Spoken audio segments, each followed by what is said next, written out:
मेरा नाम गणपति है।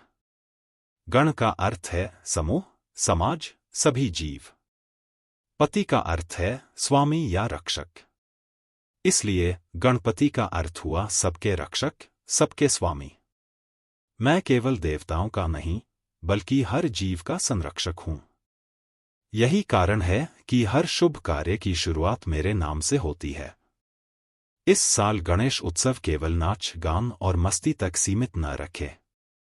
आइए मेरे असली अर्थ को समझें और जीवन में उतारें। मेरा एक नाम गजानन भी है। गज मतलब हाथी, आनन मतलब मुख, अर्थात हाथी मुख वाला। तुम सोचते हो, मेरा सिर हाथी जैसा क्यों है? बहुत समय पहले जब माता पार्वती और शिव शंकर ने मुझे नया जीवन दिया, तब मुझे हाथी का मस्तक मिला। लेकिन यह केवल एक कथा नहीं है, यह एक संदेश है। हाथी का सिर बड़ा होता है, उसके विचार भी विशाल और दूरदृष्टि वाले होते हैं। मेरे प्यारे भक्तों, मैं भी यही कहता हूं, अपनी सोच हमेशा बड़ी रखो, छोटी छोटी बातों में मत उलझो। जीवन और समाज को विशाल दृष्टि से देखो। याद रखो, जिसकी सोच बड़ी होती है, वही सच्चा मेरा उपासक कहलाता है। मेरा एक नाम गजकर्णक भी है, यानी हाथी के कान वाले। वे केवल आकार में बड़े नहीं हैं, बल्कि उनके काम में भी महान हैं। बड़े कान का अर्थ है अधिक सुनो, कम बोलो। ज्ञान हर जगह से लो और लोगों की बातें ध्यान से सुनो। मेरे प्यारे भक्तों, मेरे कान ऐसे काम करते हैं जैसे एक सुपड़ी। सुपड़ी अनाज से रेत और गंदगी अलग करती है और केवल उपयोगी अनाज अंदर रखती है। मेरे कान भी ऐसे ही हैं। वे केवल उपयोगी और ज्ञानवर्धक बातें अपने अंदर रखते हैं। अनावश्यक और हानिकारक बातें बाहर निकाल देते हैं। याद रखो, जो व्यक्ति हर बात से केवल उपयोगी सीख लेता है, वही विजयी होता है। मेरा एक नाम वक्रतुंड भी है, यानी टेढ़ी सूंड वाले। क्या तुमने मेरी सूंड देखी है? यह लंबी भी है और लचीली भी। मेरे प्रिय भक्तों, मेरी सूंड तुम्हें एक गहरा संदेश देती है। मेरी यही सूंड चाहे तो पेड़ उखाड़ सकती है और चाहे तो एक सुई भी उठा सकती है। इसका अर्थ है, जीवन में शक्ति भी चाहिए और लचीलापन भी। कभी दृढ़ रहो तो कभी परिस्थितियों के अनुसार नम्र भी बनो। यही कुशलता है, यही सफलता का मार्ग है। याद रखो, जो इंसान परिस्थितियों के अनुसार ढलना और सामर्थ्य के अनुसार कार्य करना सीखता है, वही सच्चे अर्थों में विजयी होता है। मेरा एक नाम एकदंत भी है, यानी एक दांत वाला। बहुत समय पहले ऋषि व्यास ने मुझे एक कार्य दिया, महाभारत को बिना रुके लिखने का। बीच में लिखते लिखते जब मेरी कलम टूट गई, मैं रुक नहीं सकता था, क्योंकि ऋषि व्यास ने कहा था कि हर एक शब्द को बिना चूके लिखना था। तो मैंने अपने एक दांत को तोड़कर उसी से लिखना शुरू किया। मेरे प्यारे भक्तों, यह दर्शाता है कि कभी कभी धर्म और नेक काम के लिए त्याग करना पड़ता है। यदि समय या धर्म कोई त्याग मांगता है, तो हिचकिचाओ मत। याद रखो, यह त्याग ही एक सच्चे नेता की सबसे बड़ी शक्ति है। अगर तुम भी अच्छा और सच्चा नेता बनना चाहते हो, तो त्याग करने के लिए हमेशा तैयार रहो, क्योंकि सच्चा नेता यही करता है। मेरा एक नाम लंबोदर भी है। लंबोदर मतलब बड़े पेट वाला। लेकिन मेरा यह बड़ा पेट केवल भोजन के लिए नहीं, जीवन के सुख दुख, कड़वे मीठे अनुभवों को पचाने की शक्ति का प्रतीक है।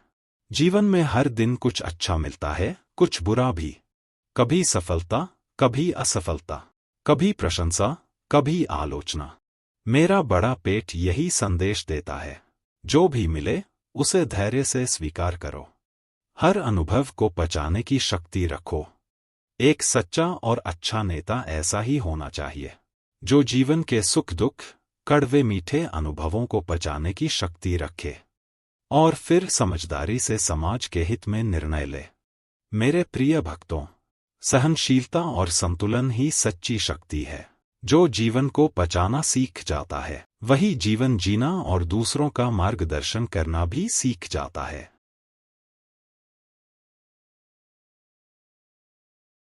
आपको आश्चर्य होगा यह देखकर कि इतने महाकाय स्वरूप होने के बावजूद मेरे पैर छोटे क्यों हैं। इसके पीछे एक गहरा संदेश छिपा है। जीवन में हमेशा धीरे धीरे, स्थिर और नम्र रहकर, सोच समझकर आगे बढ़ो। तेज भागकर नहीं, धीरे धीरे, स्थिर और नम्र रहकर जीवन में आगे बढ़ोगे तो सफलता के लिए सही रास्ता आप बड़े ही आसानी से चुन पाओगे। शायद आपको ज्ञात होगा, मेरे बड़े भाई कार्तिकेय के साथ हुई दौड़ में मेरे छोटे पैरों के बावजूद जीत मेरी ही हुई थी। क्योंकि जीत हमेशा धैर्य और बुद्धिमत्ता से मिलती है, न कि केवल गति से।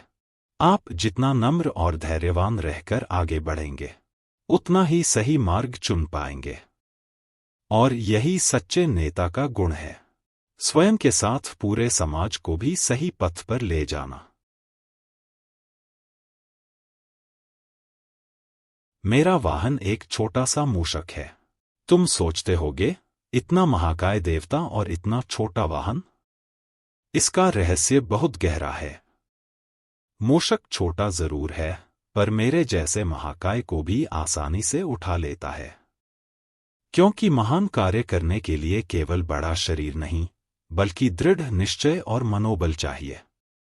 प्रिय भक्तों, दुनिया में आप कितने भी छोटे क्यों न दिखते हों, या समाज आपको कमजोर क्यों न समझे, अगर आपका मन अडिग है, आपका निश्चय दृढ़ है, तो कोई भी सिद्धि, कोई भी लक्ष्य आपके लिए असंभव नहीं। मूषक हमें यह भी सिखाता है, कभी भी किसी को उसके शरीर, रूप या स्थिति के आधार पर छोटा मत समझो। हर इंसान के भीतर असीम शक्ति छिपी होती है। याद रखो, सच्ची ताकत शरीर में नहीं, बल्कि मन और आत्मबल में होती है।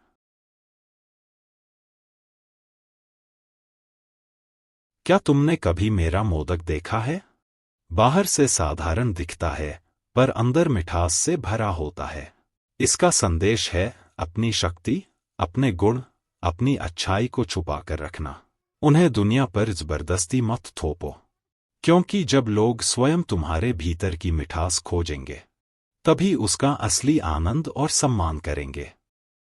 प्रिय भक्तों, अगर तुम अपनी अच्छाई का ढिंढोरा पीटोगे, तो वह तुम्हारे अहंकार को बढ़ाएगा और दूसरों के मन में ईर्ष्या जगाएगा।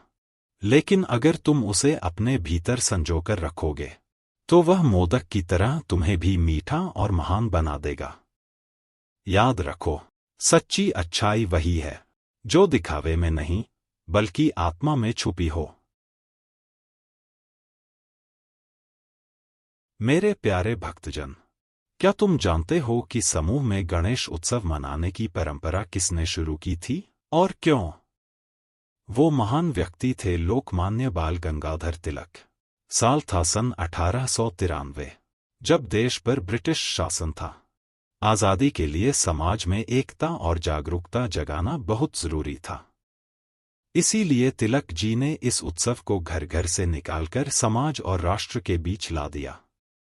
याद रखना, इस उत्सव का सच्चा उद्देश्य लोगों में एकता और जागरूकता लाना था। आज जब यह उत्सव का आखिरी दिन है, तो तुम्हें कुछ सवाल अपने आप से जरूर पूछने चाहिए। क्या तुमने यह उत्सव केवल मनोरंजन या परंपरा के लिए मनाया, या उसी भावना से जैसे तिलक जी ने बताया? अगर हाँ, तो क्या यह भावना केवल मोहल्ले तक सीमित तो नहीं है? मुझे कल विसर्जित करने से पहले यह उत्तर अपने भीतर अवश्य खोज लेना।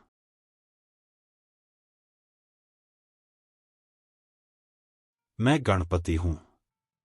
तुम मुझे घर लाते हो, प्रेम से पूछते हो, और फिर कुछ ही दिनों बाद बड़े उत्साह से मेरा विसर्जन करते हो। क्या तुम सोचते हो यह केवल एक परंपरा है? नहीं, यह जीवन का गहरा सत्य है। मेरी मूर्ति मिट्टी से बनी है। जैसे तुम्हारा शरीर पंचतत्व से। पूजा के समय तुमने मुझ में प्राण प्रतिष्ठा की।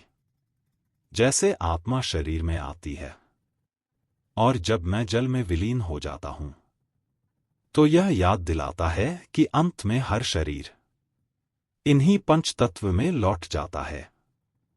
लेकिन विसर्जन केवल बाहर की मूर्ति का नहीं है। यह तुम्हारे भीतर के अहंकार, क्रोध, ईर्ष्या और लालच का भी विसर्जन है। मैं चाहता हूं जब तुम मेरा विसर्जन करो तो अपने हृदय की बुराइयां भी उसी जल में बहा दो।